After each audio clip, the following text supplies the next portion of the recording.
নমস্কার বন্ধুরা, আমি সহেলি অলৌকিক জোনের আসরে তোমাদের আরও একবার স্বাগত জানাচ্ছি। ভাবছো শনিবারে আবার এপিসোড কেন? হ্যাঁ, দুর্গাপুজো উপলক্ষে আজকে একটি বিশেষ পর্ব রাখলাম বন্ধুরা। আমার ঘটনাটা ভালো লেগেছে, তোমাদের সঙ্গে ভাগ করে নেওয়ার জন্য আমার তার সই ছিল না বলতে পারো, তাই আজকে শেয়ার করলাম। অবশ্যই যথারীতি কালকের এপিসোড কালকেও আসবে। ঘটনা পাঠিয়েছেন রত্না চক্রবর্তী। উনি ঘটনাটা আমাকে পাঠিয়ে বললেন যে তুই চাইলে সহেলি কদিনের মধ্যেও বলতে পারিস। আমি বললাম ও আচ্ছা ঠিক আছে, চলো আজকেই বলা যাক। বলছেন আজ যে ঘটনাটা আমি বলতে চলেছি সেটা কিসের যে তা বলা খুব মুশকিল। এমনও ভাবতে পারা যায় যে এটা একটা অপশক্তির গল্প, আবার বলতে গেলে ঈশ্বরের মহিমার প্রকাশও বলা যায়।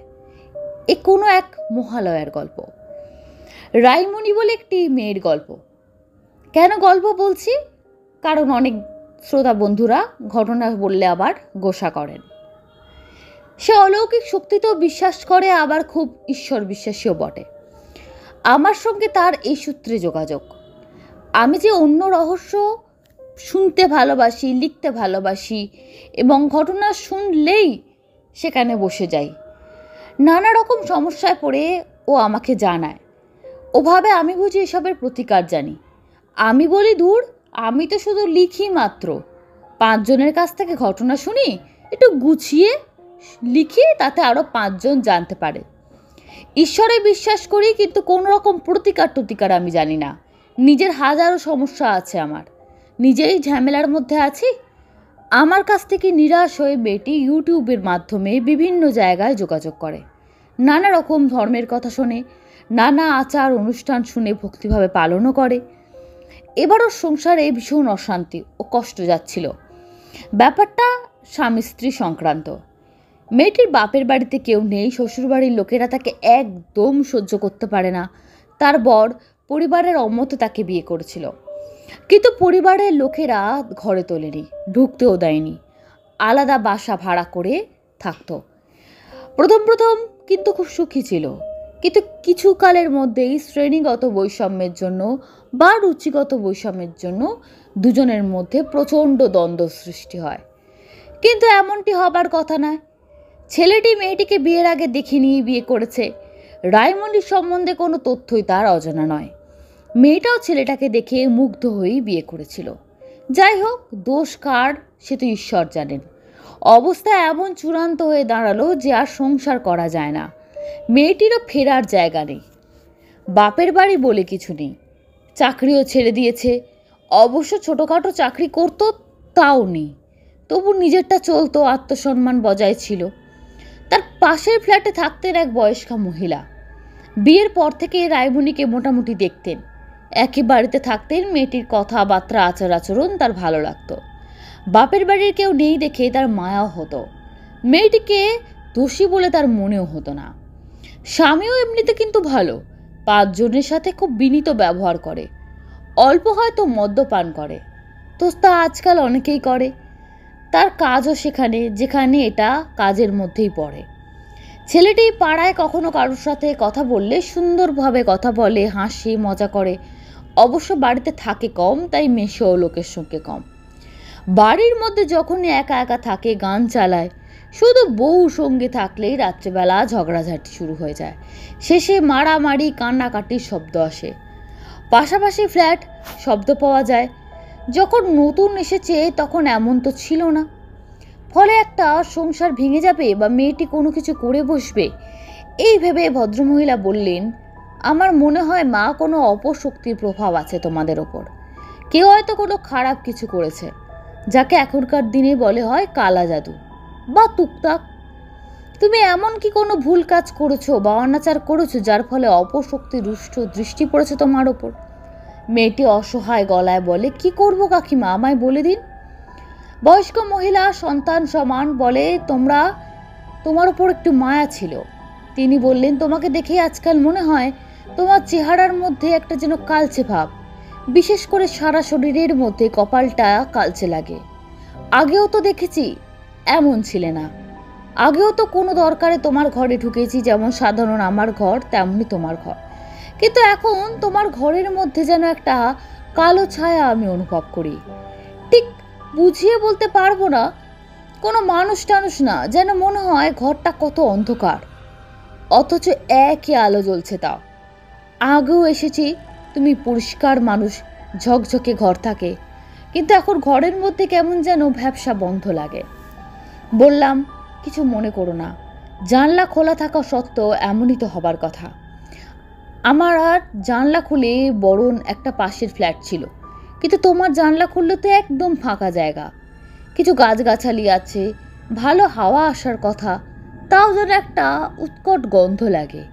কিসের গন্ধ বলা যায় না, মাছ মাংস পচা কিছু জিনিস, কি জানি, এটা বিচ্ছিরি গন্ধ, ভ্যাপসা বলা যায়।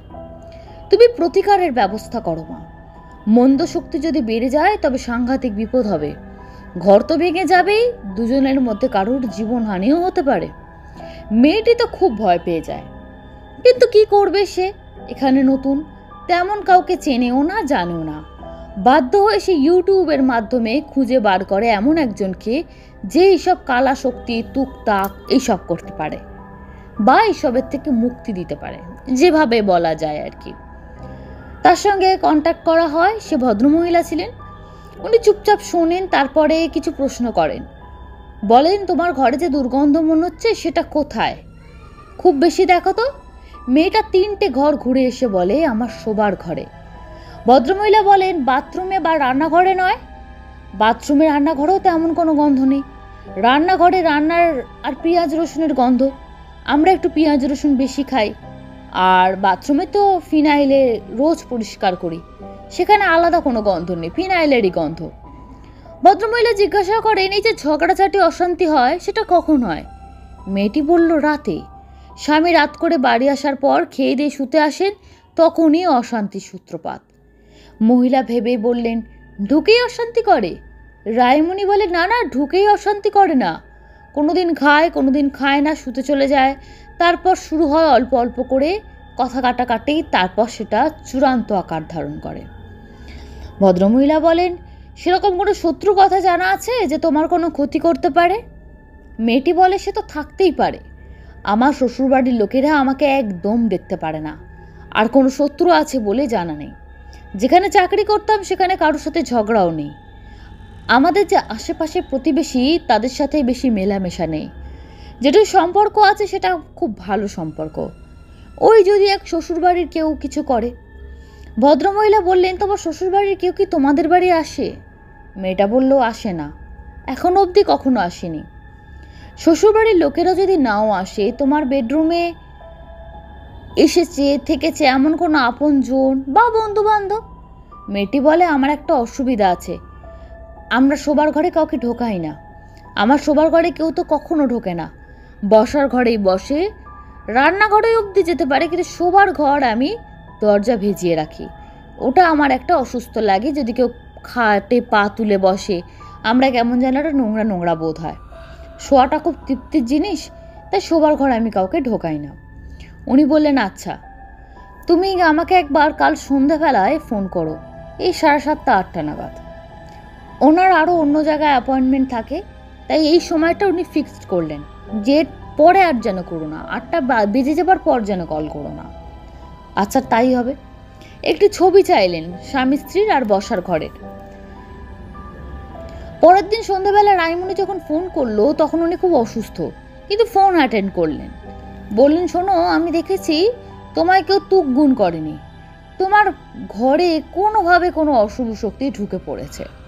কোনো জীবজন্তু তোমার ঘরে কি ঢোকে? কালো কুকুর, কালো বিড়াল বা কালো পাখি, এগুলো রেগুলার কি তোমার জানলায় বসে?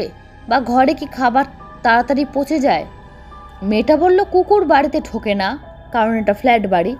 বেড়াল ঢোকে, কিন্তু পুরো পুরো কালো নয়। তবে এটা একদম ঠিক বলেছেন, আমার হাত খুব ভালো, একটা আচার করলেও সে অনেক দিন থাকে। কিন্তু আমার বাড়িতে আমি যাই রান্না করি, সন্ধ্যের মধ্যে যেন সেটা খারাপ হয়ে যাচ্ছে। এই নিয়ে খেতে বসেই তো অশান্তিটা শুরু হয়। ম্যাক্সিমাম অশান্তি শুরু হয় ওই খাওয়া দাওয়াকে কেন্দ্র করে। উনি বললেন, আমি খুব অসুস্থ, তাই তোমায় এর প্রতিকার পাঠাতে পারবো না, সম্ভবত আমায় হাসপাতালে ভর্তি হতে হবে। আমি তোমায় যেটা বলছি মন দিয়ে শোনো, ঈশ্বরের চেয়ে বড় কিছু নেই, যদি আমি প্রতিকারটা দিতে পারতাম একটু ভালো হতো, কিন্তু এই মুহূর্তে পারছি না। তুমি দুবেলা ঘরে ধুনো আর কর্পূর জ্বালাও, ভোরবেলা সন্ধ্যেবেলা ঠাকুরের নাম কীর্তন করো, না পারলে ঘরের মধ্যে নাম গান চালিয়ে দাও। সন্ধ্যা পড়ার সঙ্গে সঙ্গেই নাম গান শোনো, সে যে কোনো ঠাকুরের হলেই হবে, কোনো নির্দিষ্ট ঠাকুরের ব্যাপার নেই। মহাদেবকে ডাকো, মা কালীকে ডাকো, আর যতক্ষণ না তোমার স্বামী ফেরে তুমি সেটা চালিয়ে যাও। এতেই দেখবে অনেকটা অশান্তি কমে যাবে। এরপর আমি সুস্থ হয়ে ফিরে আসি, ঈশ্বরের দয়ায় তারপর তোমাকে প্রতিকার পাঠাবো। ভগবানের দয়ায় অশুভ শক্তি খুব শক্তিশালী উঠতে পারে না, একসময় তাকে হার মানতেই হয়। সেদিন রাতে প্রচণ্ড অশান্তি, এত বাড়াবাড়ি যে গায়ে হাত তোলাতুলি পর্যন্ত হলো। মেয়েটির দিশা না পেয়ে পরের দিন আবার ফোন করলো মহিলাকে। অনেকক্ষণ রিং হবার পর ফোন ধরে জানা গেল ভদ্রমহিলা এখন ফোন ধরতে পারছেন না, উনি হাসপাতালে অ্যাডমিট আছেন। তো তার নাম্বারটা তারা রাখছে, উনি এলে ওনাকে নাম্বারটা দেবে, কারণ ভদ্রমহিলার এটাই প্রফেশন। উনি ফিজ নিয়ে দেখেন, যদিও খুব ভালো দেখেন। মেয়েটি আর কি করে, সে সেদিন অশান্তি সহ্য করে রয়েই গেল। পরের দিন সকালবেলা উঠে ঘরে কর্পূর ধুনো চারিদিকে লাগালো, ভক্তি ভরে ঠাকুরের নাম করলো, সন্ধ্যেবেলাও তাই করলো।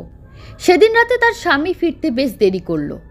সেদিন বেশ খানিকটা ড্রিঙ্ক করে এসেছে, বসে বসে প্রচণ্ড চেঁচামেচি শুরু করলো। খেলো না, হাত মুখ ধুয়ে আসলো। এত ড্রিঙ্ক করেছে যে ঝামেলা করার শক্তিটাও নেই। মেয়েটার মনে হলো এই ভদ্রমহিলার বলা কথা অনুযায়ী ধূপ ধুনো কর্পূর দেওয়ার ফল ভগবানই বাঁচাচ্ছেন। পরের দিন আবার সেভাবেই সন্ধ্যাবেলায় ধনুচির মধ্যে কর্পূর ধুনো দিয়ে সন্ধ্যাবেলায় ঠাকুরকে দেখালো। ইউটিউব থেকে নানা ঠাকুরের ভজন গান সন্ধ্যাবেলায় চালিয়ে রাখে যতক্ষণ না স্বামী আসে। আশ্চর্য বিষয়, সেদিনও তার স্বামী অনেক রাতে এসছে এবং বেশি কিছু কথা বলল না। একটু ভালো উপার্জন হওয়ায় তার মন ভালো ছিল। তার সাথে খুব একটা ঝামেলাও করলো না, শুধু বললো রাত্রের খাবারের স্বাদ ভালো হয়নি, বললো রাত্রে বাড়তে তুমি কিছুই জানো না। দু একটা কথা বললো, এগুলো একটু সহ্য করে নিলে অন্যদিন তারও রাগটা প্রচণ্ড বেড়ে যায়, তর্ক করে, বিরক্ত লাগে। আজকে সে একটু চুপ করে রইল। তার ফলে যাই হোক, একজন চুপ করে গেলে স্বাভাবিক অশান্তি কমে যায়। ক্লান্ত ছিল বলে তার বর তাড়াতাড়ি ঘুমিয়েও পড়ল। স্ত্রী চুপ করে গেল মানে স্বামী আর কথা বাড়ালো না। সেদিনকার মতো ব্যাপারটা মিটে গেল। নিশ্চিন্তে অনেক দিন বাদে ঘুমোলো ওরা দুজনেই। রাত্রে সে বেশি খেতে পারেনি, অম্বল হয়েছিল। পরের দিন দেখে যে তরকারি ছিল পুঁই শাক চচ্চড়ি, সেটা কিন্তু একদম ঠিকই আছে। শাক চচ্চড়ি বিশেষ করে পাতের ঘাঁটা থাকে না, যদিও জলে ফেলে বসিয়ে রেখেছিল, কিন্তু কদিন হলো সব তরকারি পচে যাচ্ছিল, এমনকি ভাজা পর্যন্ত নষ্ট হয়ে যাচ্ছিল, যেটা খুব একটা স্বাভাবিক কিছু নয়। যাই হোক, এতে তার ভক্তি আর বিশ্বাস আরও বেড়ে গেল। এক মনে ঠাকুরকে ডাকতে লাগলো, দুবেলা ঠাকুরের নাম গান ভজন চলতে লাগলো আর ধুনো দিতে লাগলো। ভদ্রমহিলা খোঁজ নিয়েছিল, কিন্তু তার এখনো অসুস্থ, অপারেশন হবে। সেদিন তার স্বামী রাত্রে বেলা বলে গেল একটা পার্টি আছে, রাত্রে আর ফিরবে না। মেয়েটি সন্ধ্যা থেকেই ঠাকুরের গান শুনলো। ভোর হলে মহালয়া শুনবে বলে রেডিও কাছে নিয়ে শুলো, আর মোবাইলে অ্যালার্ম দিয়ে রাখলো মহালয়া রেডিওতে শুনবে। ভোরে না উঠে ইউটিউবে শুনতে পারতো, কিন্তু ভোরের সকালে ওই শোনার মধ্যে একটা আলাদা ব্যাপার আছে, একটা পবিত্র অনুভূতি কাজ করে। ভোরবেলায় উঠবে ঠিক করলো। মধ্যরাত্রে একটা অস্পষ্ট শব্দে তার ঘুম ভেঙে গেল। তখন 3:30 বেজে গেছে। একটা খসখস শব্দ, কিন্তু ঘরে তো সে একা। কিসের শব্দ? অনেকটা যেন ক্যালেন্ডারের পাতা ওড়ার মতো। তার ঘরে কোনো ক্যালেন্ডার বা ছবি নেই। শোবার ঘরে ক্যালেন্ডার রাখা বা ঠাকুরের দেবতার ছবি রাখা তার বর ভীষণ অপছন্দ করে। বসার ঘরে একটা ক্যালেন্ডার আছে, আর দরজার মাথায় একটা ঠাকুরের ছবি আছে, সেটাও খুব আর্টিস্টিক। যতটা ঘর সাজাবার জন্য ততটা পুজো করবার জন্য না। তবে বসার ঘরের কোণের দিকে একটা তাকে সে মেলা থেকে ঠাকুরের মূর্তি কিনে এনেছে, সেখানেই ধুনো কর্পূর দেয়। দেওয়ালের দিকে চোখ পড়তেই প্রচণ্ড চমকে গেল। সবুজ দেওয়ালের গায়ে মস্ত বড় একটা কালো প্রজাপতি বসে রয়েছে। প্রজাপতি অত বড় হতে পারে জীবনে কখনো দেখেনি। কালো রঙের প্রজাপতির মধ্যে দুটো গোল গোল ডিপ কালো দাগ রয়েছে। সেটাকে দেখলে চোখ বলে মনে হয়। সেদিকে তাকিয়ে রায়মণির গায়ে কাঁটা দিয়ে উঠল। এটা কি? কখন ঢুকলো? অর্ধেকটা জানলা খোলা আছে, সেই দিয়ে কখন ঢুকেছে কে জানি। আজ একটু ঠান্ডা ঠান্ডা লাগছে। শোবার সময় অর্ধেকটা জানলা বন্ধ করে দিয়েছিল। সে তো দেখেনি সন্ধেবেলা যখন ধুনো দেয়। মনে পড়ল ভদ্রমহিলা বলেছিলেন কোনো পশু পাখি বা কোনো কালো রঙের কোনো কিছু আসে কিনা। আগেও ঘরে কালো প্রজাপতি এসেছে, এখন ঠিক মনে পড়ছে না শুধু কালো রঙের কি, আচ্ছা নাকি অন্য রঙেরও আসে। কালো রঙটা দেখে কাকতালীয়ভাবে সে ভাবছে, কিন্তু বিশ্বাস করতে বড্ড কষ্ট হচ্ছে। যেমন ছবিতে বাদুড় দেখা যায় ততটা বড়, সবচেয়ে ভয়ঙ্কর কালো কালো গোল দাগ, দুটো চোখের মতো যেন মুখের ওপর আটকে আছে। কি ভয়ঙ্কর যে লাগছে কি বলবো। সারা সন্ধে ঠাকুরের গান শুনছে। মোবাইলের চার্জ চলে যাবার জোগাড়, 3% চার্জ আছে, এবার চার্জ দিতে হবে। কিন্তু সুইচ দিতে ভুলে গেছে, চার্জ একদমই হলো না। সুইচটা দিয়ে দিল, খাট থেকে নামতেও তার ভয় হচ্ছে, গায়ে কাঁটা দিচ্ছে যদি উড়ে এসে গায়ে বসে। একবার ভাবলো রাত তো কি হয়েছে, ধুনো কর্পূর জ্বালালে কি হয়, কিন্তু মনে পড়ল ঘরে যা ধুনো ছিল সন্ধেবেলায় দিয়ে দিয়েছে, আবার তো সকালের আগে আর লাগবে না, সামনেই দোকান, সকালেই কিনে নেবে। কিন্তু এখন কি করবে, ঘরে তো কেউ নেই। এবার কালো প্রজাপতির মতো জিনিসটা দুটো পাখা মেলে নড়তে শুরু করলো, কিন্তু উড়ল না, একটু একটু করে দেওয়ালের দিকে বসে আছে। রাইমণি যেদিকে আছে সেদিকে এগিয়ে আসছে। এবার যায় মনে, নিজেরই মনে ঠাকুরের নাম করতে শুরু করলো, বেশ জোরে জোরে। কিন্তু সে গান টান জানে না, প্রাণের দায় এখন নাম গান রচিত শুনেছে অনেক কিছুই, মুখস্থ হয়ে গেছে। তাছাড়া সে আগে শুনতো, সে মা দুর্গার আদ্যাস্তোত্র গানের মতন করে বলতে লাগলো। প্রজাপতির পাখাটা ছটফট ছটফট করে স্থির হয়ে গেল, আর নড়ছে না, কিন্তু ওখানেই বসে রইল। একবার আড্ডা হতে কতটুকু সময় লাগে একসময় বলা হয়ে গেল, কিন্তু রায়মণি থামলো না, সে জোরে জোরে দুর্গার নাম করতে লাগলো। প্রজাপতিও তার দিকে চেয়ে বসে আছে, সেও সেদিকে তাকিয়ে আছে। এমন সময় পাড়ার মাইকে একটা শব্দ শোনা গেল। মোবাইলে অল্প একটু চার্জ হয়েছে, অ্যালার্মটা বেজে উঠল, মহালয়া আরম্ভ হবে। বিছানায় রেডিও নিয়ে শুয়েছিল, এবার সেটা চালিয়ে দিল। এখানেই সবচেয়ে অদ্ভুত ঘটনা ঘটল। যেই শাকের শব্দ শুরু হলো, প্রজাপতিটা ছটফট করে উঠল। খুব জোর তো নয়, তবুও আস্তে করে দেওয়া আছে রেডিও। সে গিয়ে আবার আগের দেওয়ালে ঘন ঘন পাখা নাড়াচ্ছে, বোঝা যাচ্ছে একটা ছটফটানি শুরু হয়েছে তার মধ্যে। এবার আরম্ভ হলো চণ্ডীপাঠ। পাশের বাড়ির কাকিমা বোধহয় ঘুম থেকে উঠে গেছেন। সবাই মোটামুটি মহালয়া শোনে। খুব হালকা করে নাকে একটা ধুনোর মতো গন্ধ এলো। কাকিমা ধুনো ধূপ নয়তো চন্দনের ধূপ জ্বালেন। দরজা জানলা বন্ধ, মৃদু গন্ধ আসছে। প্রজাপতি যেন ছটফট করে উঠে খোলা জানলার দিকে এগিয়ে গেল। অন্ধের মতো হাতড়াচ্ছে, যেন উঠতে পারছে না, বারবার পড়ে যাচ্ছে। বন্ধ জানলার কাছে ধাক্কা খাচ্ছে, পড়ে যাচ্ছে, আবার কোনো রকমে ঘষতে ঘষতে উঠছে। তারপর একটা সময় জানলা দিয়ে পালিয়ে গেল। সামনে বড় বড় গাছ আছে, তারই ফাঁকে কোথায় ঢুকে গেল বোঝা গেল না। রেডিও তখন ভালো মতো মহালয়া চলছে, ক্লাবেও চালানো হয়েছে মহালয়া, শব্দ আসছে। আশ্বিনের শারদ প্রাতে। স্বস্তির নিঃশ্বাস ফেলল রায়মণি। চোখ দিয়ে ঝরঝর করে ঝরছে অশ্রু। অশুভ শক্তি মহামায়ার নাম সহ্য করতে পারেননি। পরে সেই ভদ্রমহিলার সাথে আর যোগাযোগ করে উঠতে পারেনি। উনি ছেলের সাথে ব্যাঙ্গালোর চলে গেছেন, এই ধরনের কাজ আর উনি করছেন না। অপারেশনের পরেও তার শরীরটা সম্পূর্ণ ভালো হয়নি। আগের মতো ধকল নিতে পারেন না, এইসব কাজ থেকে নিজেকে মুলতুবি রেখেছেন।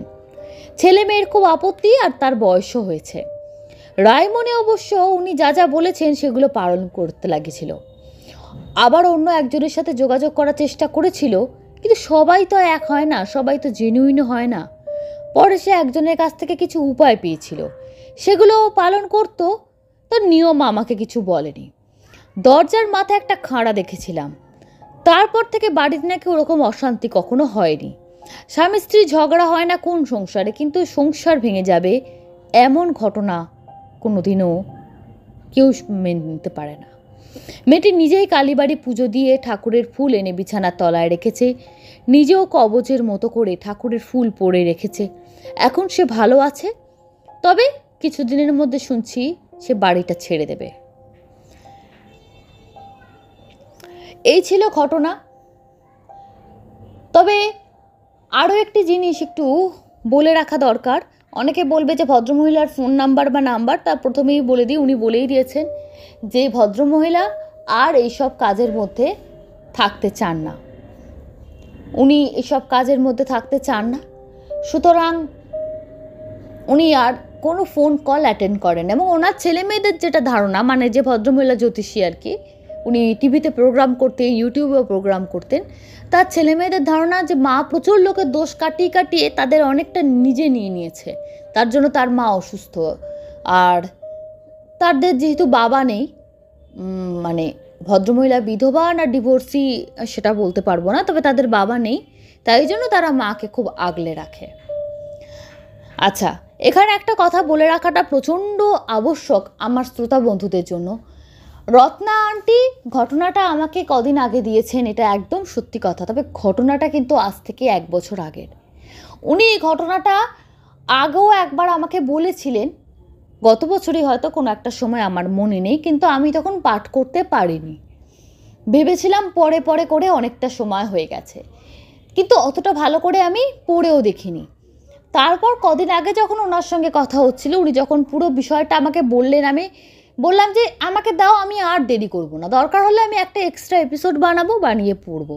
তো সুতরাং কারো কোনো কনফিউশন থাকার কথা না, যে এই তো বললো মহালয়ার কদিন আগে হয়েছে, কি করে এর মধ্যে অপারেশন হয়ে গেল, সব কিছু। তো কনফিউশন যাতে না হয় আপনাদের, আর আপনাদেরকে ক্লিয়ারলি বলাটাও আমার কর্তব্যের মধ্যে পড়ে, আশা করি আমি পরিষ্কারভাবে আপনাদের বোঝাতে পেরেছি। আমি আমার নিজের দোষটাও বললাম যে আমি গত বছরে পেয়েছি ঘটনাটা, আমি তখন পাঠ করে উঠতে পারিনি। ওনার পাঠানো আরও 2টো ঘটনা ছিল, সেটা পাঠ করেছিলাম, এটা হয়নি, বাদ চলে গেছিল, হয়তো তখন সময় হয়নি, ঈশ্বরের ইচ্ছা এখনই সময় হলো। তো কেমন লাগলো বন্ধুরা তোমাদের অবশ্যই জানিও। আজকের এটা একটি বিশেষ পর্ব ছিল। বিশেষ পর্ব করার কারণ এটাই, যেহেতু আমি গত বছরে মিস করে গেছিলাম ঠাকুরের একটা ঘটনা, আমার মনে হয়েছিল এবারে দেরি করা আর উচিত না, যদি আবারও ভুলে যাই বা মিস করে যাই। তো অবশ্যই কালকে আবার আমাদের এপিসোড যেমন আসে তেমন আসবে। তোমাদের কেমন লাগলো তোমরা অবশ্যই জানিও। যদি কমেন্ট করতে খুব অসুবিধা থাকে, লাইক করে অন্তত তোমরা তোমাদের মতামত জানাতে পারো। তোমাদের লাইক দেখলে আমি বুঝতে পারবো যে ঘটনাটি তোমাদের ভালো লেগেছে। তবে হ্যাঁ, আজকের দিনে ইউটিউবে যারা যারা অনুষ্ঠান করেন বা টিভিতেও করেন, সবাই অবশ্যই বিশ্বাসের যোগ্য না। আমি ফেসবুকেও অনেকে দেখেছি অনুষ্ঠান করেন, সুতরাং তোমরা যাকে তাকে বিশ্বাস করে এইসব পথে পা বাড়িও না। শুধু যারা ঠাকুরের মন্ত্র বা ইত্যাদি বলেন, আমার মনে হয় তবু তাদের কথাটা শোনা যায়, কারণ ঠাকুরের মন্ত্র করে তো কারোর কোনো ক্ষতি হতে পারে না। এছাড়া ওই তাবিজ কবজ নিন, এটা নিন, এগুলো আমার ঠিক বিশ্বাসযোগ্য লাগে না, এটা আমার ব্যক্তিগত মতামত। তোমরা খুব সাবধানে পা বাড়িও। আমরা কোনো রকম কিন্তু কোনো কিছুর প্রচার করছি না, এটা আমি আরও একবার বলে দিলাম। ধন্যবাদ বন্ধুরা, ফিরে আসবো আগামীকাল। শুভ রাত্রি এবং শুভ শারদিয়া।